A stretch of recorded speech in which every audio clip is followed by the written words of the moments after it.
রাজ্যে কিন্তু আবারও অঙ্গনারী কর্মী ও অঙ্গনারী হেল্পার পদে নিয়োগ করা হচ্ছে। এখানে শুধু মহিলা প্রার্থীরাই আবেদন করতে পারবে, বিবাহিত বা অবিবাহিত সব মহিলারাই আবেদন করতে পারবে। এখানে শিক্ষাগত যোগ্যতা চাওয়া হয়েছে উচ্চ মাধ্যমিক পাস এবং আপনাদের বয়স থাকতে হবে 18 থেকে 35 বছর বয়সের মধ্যে। আপনারা যদি উচ্চ মাধ্যমিক পাস বা 18 থেকে 35 বছর বয়সের মধ্যে হয়ে থাকেন তাহলে আপনারা এখানে আবেদন করতে পারবেন। ভিডিওটি স্কিপ না করে দেখতে থাকুন, স্টেপ বাই স্টেপ প্রসেস দেখিয়ে দেব।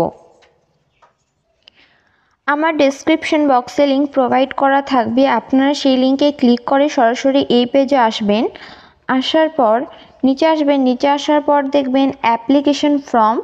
এই অ্যাপ্লিকেশন ফর্মে আপনারা ক্লিক করবেন। অ্যাপ্লিকেশন ফর্মে ক্লিক করার পর এরকম একটি ফর্ম ওপেন হয়ে যাবে।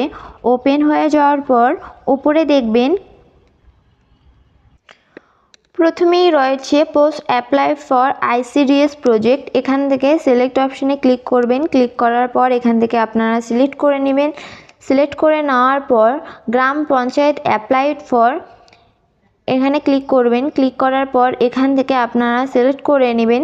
সিলেক্ট করে নেওয়ার পর পোস্ট অ্যাপ্লাইড ফর সিলেক্ট পোস্টে ক্লিক করবেন। ক্লিক করার পর এখান থেকে আপনারা পোস্ট সিলেক্ট করবেন অঙ্গনারী ওয়ার্কার না অঙ্গনারী হেল্পার। এখান থেকে আপনারা সিলেক্ট করে নেবেন। সিলেক্ট করে নেওয়ার পর নেম অফ দ্য ক্যান্ডিডেট, এখানে যে ক্যান্ডিডেট আবেদন করছে সেই ক্যান্ডিডেটের নেম টাইপ করবেন।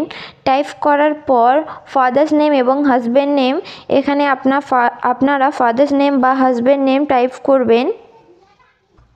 ফাদার্স নেম টাইপ করার পর রয়েছে মাদার্স নেম, এখানে আপনি আপনার মাদার্স নেম টাইপ করবেন। মাদার্স নেম টাইপ করার পর রয়েছে ক্যাটাগরি, সিলেক্ট ক্যাটাগরিতে আপনারা ক্লিক করবেন। ক্লিক করার পর এখান থেকে আপনি আপনার ক্যাটাগরি সিলেক্ট করে নেবেন। প্রথমে রয়েছে UR, SC, ST, OBC A, OBC B, PH, EWS। এখান থেকে আপনি আপনার ক্যাটাগরি সিলেক্ট করে নেবেন। ক্যাটাগরি সিলেক্ট করার পর রয়েছে জেন্ডার, সিলেক্ট জেন্ডার ক্লিক করবেন। ক্লিক করার পর এখানে অনলি ফিমেল রয়েছে, এখানে আপনারা ফিমেল সিলেক্ট করে নেবেন। ফিমেল সিলেক্ট করার পর AREU এখানে আপনারা প্রথমে টিকমার্ক করবেন। করার পর আপনারা যদি ডিসেবিলিটিস হয়ে থাকেন তাহলে এখানে আপনারা টিক করবেন, যদি না থাকেন তাহলে এখানে আনটিক রাখবেন। রাখার পর নিচে আসবেন। নিচে আসার পর দেখবেন এরপরে রয়েছে knowledge of English and Bengali. আমাদের যেহেতু ইংলিশ অ্যান্ড বেঙ্গলি দুটোতেই নলেজ রয়েছে, তবে এখানে আপনারা টিকমার্ক করবেন। করার পর ডেট অফ বার্থ, এখানে ক্যালেন্ডার রয়েছে, এখান থেকে আপনি আপনার ডেট অফ বার্থ সিলেক্ট করবেন। ডেট অফ বার্থ টাইপ করার পর মোবাইল নাম্বার, এখানে আপনি আপনার মোবাইল নাম্বার টাইপ করবেন। মোবাইল নাম্বার টাইপ করার পর নিচে রয়েছে ইমেল আইডি, এখানে আপনি আপনার ইমেল আইডি টাইপ করবেন। ইমেল আইডি টাইপ করার পর আধার নাম্বার, এখানে আপনি আপনার আধার নাম্বার টাইপ করবেন। আধার নাম্বার টাইপ করার পর রয়েছে present address, village, road, town, আপনি আপনার সুবিধা হিসেবে এখানে টাইপ করবেন। ভিলেজ, রোড, টাউন টাইপ করার পর রয়েছে ব্লক, এখানে আপনি আপনার ব্লক টাইপ করবেন।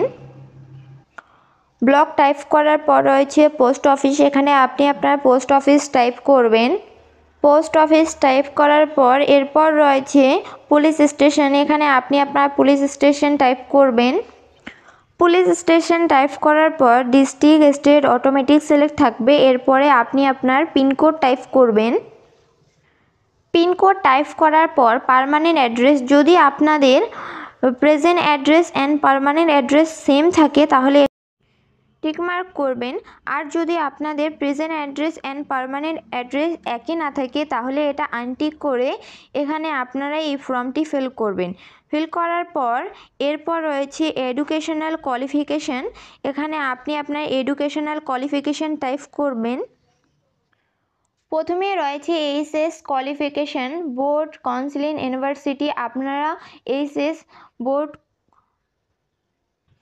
কোথা থেকে হয়েছে সেটি এখানে টাইপ করবেন। টাইপ করার পর সাবজেক্ট টাইপ করবেন। সাবজেক্ট টাইপ করার পর মার্কস টাইপ করবেন। করার পর ইয়ার অফ পাসিং, আপনি কোন সালে পাস করেছেন সেটি এখানে টাইপ করবেন। টাইপ করার পর ফুল মার্কস, এখানে আপনি ফুল মার্কস টাইপ করবেন। টাইপ করার পর টোটাল মার্কস, এখানে আপনারা টোটাল মার্কস টাইপ করবেন। টাইপ করার পর গ্র্যাজুয়েশন কোয়ালিফিকেশন, এখানে পরপর আপনারা গ্র্যাজুয়েশন কোয়ালিফিকেশন যদি থেকে থাকে তাহলে টাইপ করবেন। আদার সার্টিফিকেট, আপনাদের যদি কোনো আদার সার্টিফিকেট থেকে থাকে কম্পিউটার বা অন্যান্য কোনো সার্টিফিকেট, তাহলে আপনারা পরপর টাইপ করবেন। টাইপ করার পর নিচে আসবেন। নিচে আসার পর দেখবেন আপলোড ফটো, এখানে আপনি আপনার একটি ফটো আপলোড করবেন। 10 থেকে 50 কেবির মধ্যে জেপিইজি ফরম্যাটে আপলোড করবেন। আপলোড করার পর আপলোড সিগনেচার, এখানে আপনি আপনার সিগনেচার আপলোড করবে। 10 থেকে 20 কেবির মধ্যে জেপিইজি ফরম্যাটে আপলোড করার পর ডিক্লারেশন, এখানে যে বক্সটি রয়েছে এখানে আপনার টিকমার্ক করবেন। করার পর সিকিউরিটি কোডটি ফাঁকা ঘরে টাইপ করবেন। টাইপ করার পর নিচে সাবমিট বলে যে অপশনটি রয়েছে আপনারা সাবমিটে ক্লিক করবেন। সাবমিট অপশানে ক্লিক করলে আপনাদের আবেদনটি সাকসেসফুলিভাবে হয়ে যাবে। এরপরে আপনাদেরকে একটি অ্যাপ্লিকেশান নাম্বার দেওয়া হবে। এই অ্যাপ্লিকেশান নাম্বারটি আপনারা স্ক্রিনশট বা প্রিন্ট আউট করে রেখে দিবেন, আপনাদেরকে অ্যাডমিট ডাউনলোডের ক্ষেত্রে কাজে লাগবে। ভিডিওটি ভালো লাগলে like, comment, share and subscribe করে পাশে থাকা বেল আইকনটি অন করে রাখবেন।